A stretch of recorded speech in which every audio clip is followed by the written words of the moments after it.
Friends എല്ലാവർക്കും നമസ്കാരം. നമ്മുടെ ഇഷ്ട പരമ്പരയുടെ നാളത്തെ വിശേഷങ്ങളിലേക്ക് ഏവർക്കും സ്വാഗതം. അടിപൊളി പ്രൊമോ വീഡിയോ ആണ് കേട്ടോ വന്നിരിക്കുന്നത്. നമ്മുടെ അനുശ്രീയുടെ ജീവിതത്തിലേക്ക് വീണ്ടും അവൻ കടന്നു വരികയാണ്.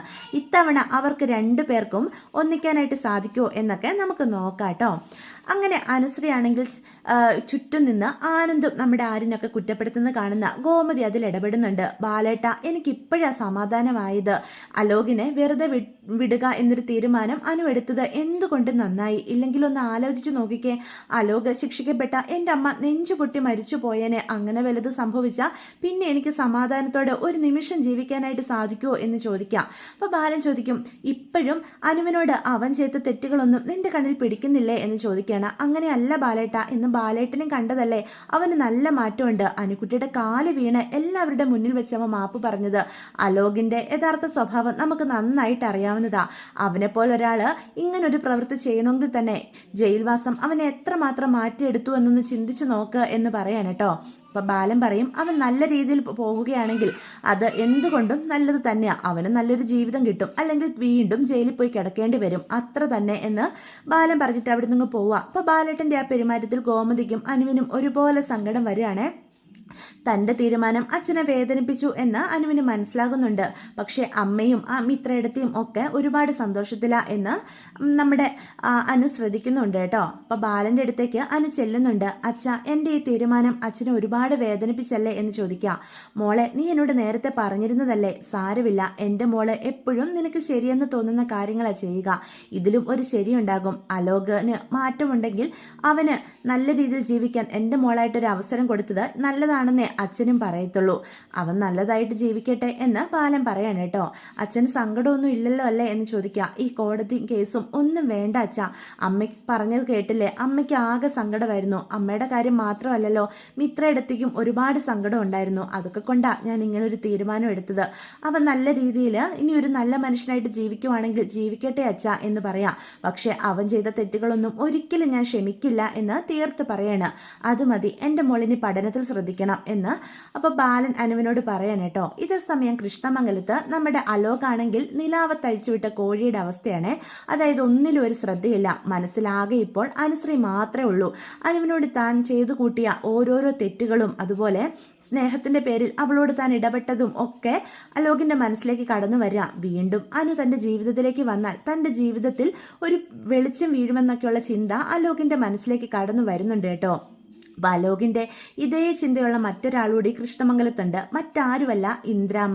ഇന്ദ്രാമയുടെ മനസ്സിലും അനുശ്രീയും അലോകും ഒരുമിച്ച് കൃഷ്ണമംഗലത്ത് ഒരു ജീവിതം തുടങ്ങണമെന്ന് തന്നെയാണ്. അപ്പം തൻ്റെ ആഗ്രഹം എല്ലാവരോടുമായിട്ട് ഇന്ദ്രാമ പറയുന്നുണ്ട്. അപ്പം പിറ്റേ ദിവസം രാവിലെ അലോകിന്റെ കാര്യത്തെപ്പറ്റി എല്ലാവരും ഇങ്ങനെ സംസാരിച്ചുകൊണ്ടിരിക്കുമ്പം ഇന്ദ്രാമ പറയുന്നുണ്ട്, ഇപ്പം ജയിലിൽ നിന്ന് വന്ന അലോകിന് ആകെ ഒരു മാറ്റമുണ്ട്. അനുശ്രീയോട് അവൻ്റെ ഉള്ളിലൊരു സ്നേഹമുണ്ടെന്നാണ് എനിക്ക് തോന്നുന്നേ എന്ന് പറയാം. അത് കേൾക്കുന്ന അനന്തനും അച്യുതനും ചോദിക്കും, അമ്മ എന്താ ഈ പറഞ്ഞു വരുന്നത് എന്ന് ചോദിക്കുക. അത് പിന്നെ നിങ്ങൾ അവൻ്റെ കല്യാണം ആലോചിക്കുന്നില്ലേ എന്ന് വീണ്ടും ഇന്ദ്രാമ്മ പറയാൻ കേട്ടോ. അത് കേൾക്കുന്ന അച്യുതൻ പറയും, ഏട്ടൻ അന്ന് കൊണ്ടുവന്നില്ലായിരുന്നോ ഒരു കോടീശ്വരൻ്റെ മകളുടെ ആലോചന? ആ കല്യാണം നമുക്ക് എങ്ങനെയെങ്കിലും നടത്തിയെടുക്കണം. അവൻ്റെ ഇപ്പോഴത്തെ അവസ്ഥയ്ക്ക് ഒരു പെൺകുട്ടി അവൻ്റെ ജീവിതത്തിലേക്ക് വന്നാൽ നല്ല മാറ്റം ഉണ്ടാകുമെന്നാണ് എനിക്ക് തോന്നുന്നേ എന്ന് പറയാം. അത് കേൾക്കുന്ന രാജശ്രീയും അതിനെ സപ്പോർട്ട് ചെയ്യുകയാണ് കേട്ടോ. അനന്തേട്ട, അച്ചുവേട്ടൻ പറയുന്നതിലും കാര്യമുണ്ട്. അലോകിൻ്റെ കല്യാണം എത്രയും വേഗം നടത്തണം, എങ്കിൽ മാത്രമേ അവൻ്റെ ഇപ്പോഴത്തെ അവസ്ഥ മാറുള്ളൂ. ആകെ എൻ്റെ കുഞ്ഞ് കോലം കെട്ടുപോയി, അവൻ്റെ മാനസികാവസ്ഥയും താളം തെറ്റിയ പോലെയാ എന്നൊക്കെ പറയാം. അപ്പം അനന്തം പറയും, അവൻ ഒരു കുഴപ്പമില്ല, അവൻ ചെയ്ത തെറ്റുകളെപ്പറ്റി അവനിപ്പോൾ ഒരു തിരിച്ചറിവുണ്ടായി, അതുകൊണ്ടാണോ നിങ്ങൾക്ക് അവന് അസുഖമുള്ളതായിട്ട് തോന്നുന്നേ എന്ന് അനന്തം ചോദിക്കുകയാണ്. അതെന്തോ ആവട്ടെ, അവൻ്റെ കല്യാണക്കാര്യം നമുക്ക് നോക്കാം എന്ന് പറയാണ് കേട്ടോ. കേൾക്കുന്ന ഇന്ദ്രാമ പറയും, അവന് മറ്റൊരു പെൺകുട്ടി എന്തിനാ ആലോചിക്കുന്നത്? അലോകും അനുശ്രീയും ഭാര്യ ഭർത്താക്കന്മാരായി നമ്മുടെ മുന്നിൽ ഈ വീട്ടിൽ ജീവിച്ചതല്ലേ, തുടർന്നും അവരങ്ങനെ ജീവിച്ച് കാണാനാ ഞാൻ ആഗ്രഹിക്കുന്നത്. എനിക്ക് തോന്നുന്നത് അലോകിന്റെ മനസ്സിലും അനുശ്രീ തന്നെ അവന്റെ ഭാര്യയായി വരണമെന്നുള്ള ആഗ്രഹം ഉണ്ടെന്ന് എന്ന് പറയാം. ദേ അമ്മയ്ക്ക് അങ്ങനെ ഒരു ആഗ്രഹം ഉണ്ടെന്ന് കരുതി അത് എൻ്റെ മകന്റെ തലയിൽ കെട്ടിവെക്കാൻ നോക്കണ്ട. അവനിപ്പം ചെറിയ ഒരു കുറ്റബോധമുണ്ട്. അതാ ജയിലിൽ ആകെ ഒറ്റപ്പെട്ട് താമസിച്ചത് കൊണ്ടുള്ളതാ. ഒരാഴ്ച വെച്ചുകൊണ്ട് പഴയ അലോകായിട്ട് അവൻ മാറും എന്ന് രാജശ്രീയും അച്യുതനും കൂടി പറയാം. അതല്ല അച്യുത, ഞാൻ പറയുന്നതൊന്ന് കേൾക്ക്. അവര് രണ്ടുപേരും ഭാര്യ ഭർത്താക്കന്മാരായിട്ട് ജീവിച്ചതല്ലേ, നമുക്ക് ഈ ബന്ധം ഊട്ടി ഉറപ്പിക്കാം എന്ന് വീണ്ടും പറയാണ്. എൻ്റെ മനസ്സിൽ അങ്ങനെ ഒരു ആഗ്രഹമുണ്ട്. അനുശ്രീ നല്ലൊരു കുട്ടിയല്ലേ, ഇപ്പൊ തന്നെ അവന് ജീവിക്കാൻ ഒരു അവസരം കൊടുത്തത് അവളല്ലേ എന്ന് ഇന്ദ്രമ്മ പറയാണ്. അമ്മ എന്തൊക്കെ പറഞ്ഞാലും ആ പെണ്ണിനെ ഇനി എൻ്റെ മകന്റെ ഭാര്യയായിട്ട് വാഴിക്കാൻ ഈ അച്യുതൻ സമ്മതിക്കില്ല എന്ന് തീർത്തു പറയണം കേട്ടോ. അപ്പൊ ആനന്ദിന്റെ അടുത്തും ഇന്ദ്രമ്മ ഇതേ അഭിപ്രായം പറയുന്നുണ്ട്. അച്യുതനും രാജശ്രീയും എന്തു പറയുന്നു അതിനൊപ്പമേ ഞാൻ നിൽക്കോളമ്മേ എന്ന് ആനന്ദനും പറയാണേ. അതുമാത്രമല്ല, അലോകിന്റെ മനസ്സിൽ എന്താണെന്ന് അമ്മയോട് അവൻ തുറന്നൊന്നും പറഞ്ഞിട്ടില്ലല്ലോ എന്ന് ചോദിക്കാം. അവന്റെ മനസ്സിൽ എന്താണെന്ന് അവന്റെ മുത്തശ്ശിയായ എനിക്ക് നന്നായിട്ട് അറിയാം. ഓരോ നിമിഷവും അലോക അനുശ്രീയെ അത്രയേറെ ആഗ്രഹിക്കുന്നുണ്ടെന്ന് എനിക്ക് ബോധ്യപ്പെട്ട കാര്യമാണ് എന്ന് അനന്തനോട് ഇന്ദ്രമ്മ വീണ്ടും പറയാണ് കേട്ടോ. സമയം പിറ്റേ ദിവസം രാവിലെ നമ്മുടെ ദേവമംഗലത്തേക്ക് ഒരു അതിഥി വരികയാണ് കേട്ടോ. അപ്പോൾ വണ്ടിയുടെ ശബ്ദം കേൾക്കുന്ന മിത്ര ആരാണെന്നറിയാൻ നോക്കുമ്പോൾ ജീവനും കുടുംബമാണ് അതിൽ നിന്ന് ഇറങ്ങുന്നത്. അത് കാണുന്ന മിത്ര അപ്പച്ചി എന്ന് വിളിച്ചുകൊണ്ട് അകത്തേക്ക് ഓടിപ്പോവാ.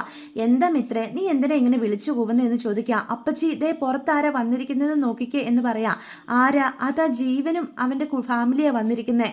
അവരുടെ ആയിട്ടുള്ള എല്ലാ കാര്യങ്ങളും അവസാനിപ്പിച്ചതാണല്ലോ, പിന്നെ ഇനി എന്തിനാ അവരിങ്ങോട്ട് വന്നത് എന്നോർത്ത് നെഞ്ചിൽ കൈവച്ച് നമ്മുടെ ഗോമതി നിൽക്കാണ് കേട്ടോ. അപ്പച്ചി എന്തോ പ്രശ്നമുണ്ട്, അനുവിന്റെ എല്ലാ കാര്യങ്ങളും അവരറിഞ്ഞിട്ട് വന്നതാകും എന്ന് പറയാം.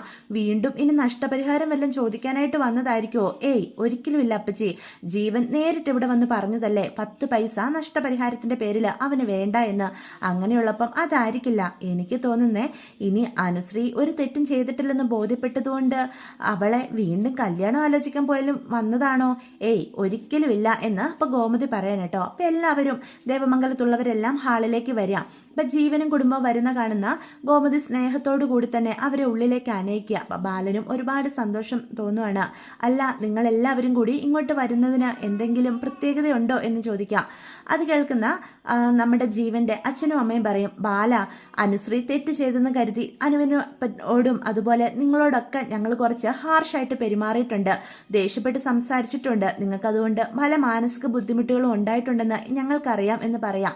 അത് കേൾക്കുന്ന ബാലൻ പറയും, ഏയ് ഒരിക്കലുമില്ല, നിങ്ങളുടെ ഭാഗത്ത് ആരാണെങ്കിലും ഇങ്ങനെയൊക്കെ സംസാരിക്കോളൂ, വളരെ മാന്യമായ രീതിയിൽ തന്നെയാ നിങ്ങൾ ഇടപെട്ടതെന്നേ ഞാൻ പറയത്തുള്ളൂ എന്ന് പറയാൻ കേട്ടോ. ഇപ്പം അനുശ്രീ ഒരു തെറ്റും ചെയ്തിട്ടില്ലെന്ന് എല്ലാവർക്കും ബോധ്യപ്പെട്ടു. ആ ഫോണിൽ വന്ന വീഡിയോയൊക്കെ ഞങ്ങളും കണ്ടിരുന്നു എന്ന് പറയാം. അപ്പം ജീവൻ പറയും, ഞങ്ങൾക്ക് ഒരാഗ്രഹമുണ്ട് എന്ന് പറയാൻ കേട്ടോ. എന്താഗ്രഹമാണ് എന്ന് എല്ലാവരും അപ്പം ആശ്ചര്യത്തോടു കൂടി നോക്കുക. അപ്പം ജീവൻ്റെ അച്ഛൻ പറയും, ഒരിക്കൽ ഇവരുടെ കല്യാണം വരെ എത്തിയതല്ലേ, നമുക്ക് ഒരിക്കൽ കൂടി അതൊന്ന് നടത്തിയാലോ എന്ന് പറയാം. ഇത്തവണ ആളും ആരവും ഒന്നും വേണ്ട, ഫാമിലിയായിട്ട് ചെറിയൊരു ഫംഗ്ഷനായിട്ട് ജീവന് വധുവായിട്ട് അനുശ്രീ തന്നെ വരണമെന്ന് ഞങ്ങൾ ആഗ്രഹിക്കുന്നത്. കുടുംബത്തോട് ഇത്രയും സ്നേഹമുള്ള ഒരു പെൺകുട്ടി എൻ്റെ മകൻ്റെ ഭാര്യയായി വരണമെന്ന് ഞങ്ങളിപ്പോൾ ആഗ്രഹിക്കുന്നുണ്ട്. അതുമാത്രമല്ല, അനുവിനെ മറക്കാൻ ജീവന് സാധിക്കുന്നുമില്ലെന്ന് അവൻ പറയുന്നത് എന്ന് ജീവന്റെ അച്ഛൻ പറയാൻ കേട്ടോ. അത് കേൾക്കുന്ന ദേവമംഗലത്തുള്ളവർക്ക് ഒരുപാട് സന്തോഷമാവാണ്. കാരണം ജീവനെ പോലൊരു മരുമകൻ അത്രയും നല്ലൊരു വ്യക്തിയാണ് ജീവന്. അവനെ തൻ്റെ മരുമകനായിട്ട് കിട്ടുക എന്ന് പറഞ്ഞാൽ എല്ലാവർക്കും ഒത്തിരി സന്തോഷം തന്നെയാണ്, പ്രത്യേകിച്ച് ഗോമതിക്കും ബാലനും ഒക്കെ. അപ്പോൾ ഗോമതിയും ബാലനും പരസ്പരം നോക്കുക. അപ്പോൾ ബാലൻ പറയും, നിങ്ങൾ ഇങ്ങനൊരു ആവശ്യം പറഞ്ഞ് ഇങ്ങോട്ട് വരിക എന്ന് പറഞ്ഞാൽ അത് തന്നെ ഞങ്ങളുടെ ഏറ്റവും വലിയ സൗഭാഗ്യമാണ്. ജീവനെ പോലൊരു മകനെ ഞങ്ങൾക്ക് നഷ്ടപ്പെട്ടതിൽ അത്രയേറെ വേദന ഉണ്ടായിരുന്നു എന്ന് പറയാണ്. അത് കേൾക്കുന്ന ഇരു കുടുംബക്കാരും വളരെ സന്തോഷത്തോടു കൂടി ഈ ബന്ധം മുന്നോട്ട് കൊണ്ടുപോകാൻ തന്നെ തീരുമാനിക്കുകയാണ് കേട്ടോ. അപ്പൊ അനുശ്രീയെ വിളിച്ച് അനുവിന് താല്പര്യമില്ലേ എന്ന് നമ്മുടെ ജീവൻ തന്നെയാണ് ചോദിക്കുന്നത്. അനു അപ്പം നാണത്തോടു കൂടി സമ്മതം മൂളുകയാണ്. അങ്ങനെ വീണ്ടും ജീവന്റെ അനുശ്രീയുടെ ബന്ധം ഉറപ്പിച്ചിരിക്കുകയാണ് കേട്ടോ. അപ്പൊ ഇതൊക്കെയാണ് വിശേഷങ്ങൾ. വീഡിയോ ഇഷ്ടപ്പെടുവാണെങ്കിൽ സപ്പോർട്ട് ചെയ്യാൻ